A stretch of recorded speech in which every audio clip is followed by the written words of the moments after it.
नमस्कार दोस्तों, आपका स्वागत है आज स्टडी ऑफिशियल पर। आज हम बात करेंगे नीट परीक्षा में हुए पेपर लीक के मामले के बारे में, जो हाल ही में सामने आया है और काफी सुर्खियों में है। तो चलिए इसे विस्तार से समझते हैं। दोस्तों, नीट परीक्षा के मामले में अब तक का सबसे बड़ा खुलासा हुआ है।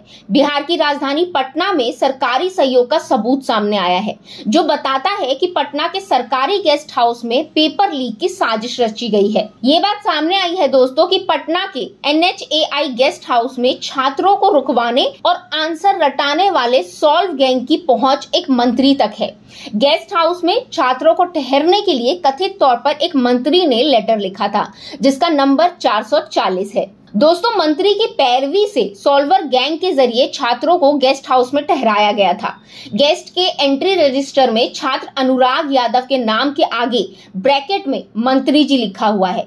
ये खुलासा होने के बाद अब सवाल उठ रहा है कि आखिर सॉल्वर गैंग का मददगार मंत्री कौन है और किसके कहने पर मंत्री ने लेटर लिखा था। अब बात करते हैं दोस्तों सिकंदर यादवेंदु की, जो इस मामले का मास्टरमाइंड यानी कि सरगना है। वह बिहार के समस्तीपुर का रहने वाला है और पहले भी घोटालों के मामले में जेल जा चुका है। सिकंदर ने 2012 में बिहार की SSC परीक्षा पास की और जूनियर इंजीनियर बन गया।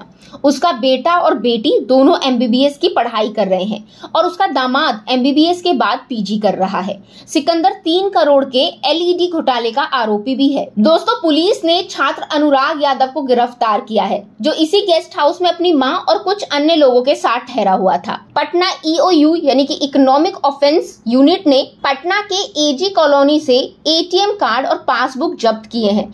इसके बाद जांच के दौरान 6 पोस्ट डेटेड चेक भी मिले थे। अब तक बिहार में नीट पेपर लीक मामले को लेकर 14 लोगों को गिरफ्तार किया जा चुका है, जिसमें से 5 नीट यूजी के लाभार्थी हैं। अब बात करें दोस्तों सुप्रीम कोर्ट की, तो नीट यूजी परीक्षा 2024 को लेकर सड़क से लेकर सुप्रीम कोर्ट तक बवाल जारी है। सुप्रीम कोर्ट ने NTA यानी कि नेशनल टेस्टिंग एजेंसी और केंद्र सरकार को नोटिस जारी कर इस पूरे मामले पर जवाब मांगा है। सुप्रीम कोर्ट ने कहा है कि अगर 0.01% भी किसी की खामी पाई गई तो हम उससे सख्ती से निपटेंगे। दोस्तों, नीट परीक्षा को रद्द करने की मांग को लेकर सुप्रीम कोर्ट में दायर याचिकाओं पर सुनवाई हो रही है।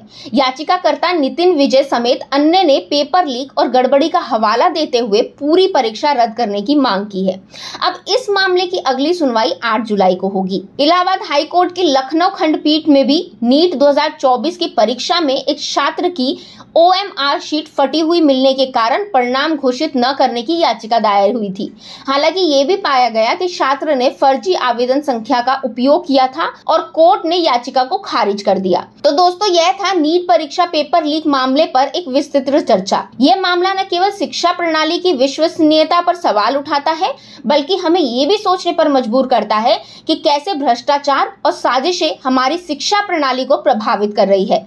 UPSC, IAS और सिविल सेवा परीक्षा के लिए तैयारी कर रहे छात्रों को ये समझना महत्वपूर्ण है कि पारदर्शिता और ईमानदारी कितनी महत्वपूर्ण है। अगर आपको यह वीडियो पसंद आया हो दोस्तों, तो इसे लाइक करें, शेयर करें और हमारे चैनल आज स्टडी ऑफिशियल को सब्सक्राइब करना ना भूलें। Thank you.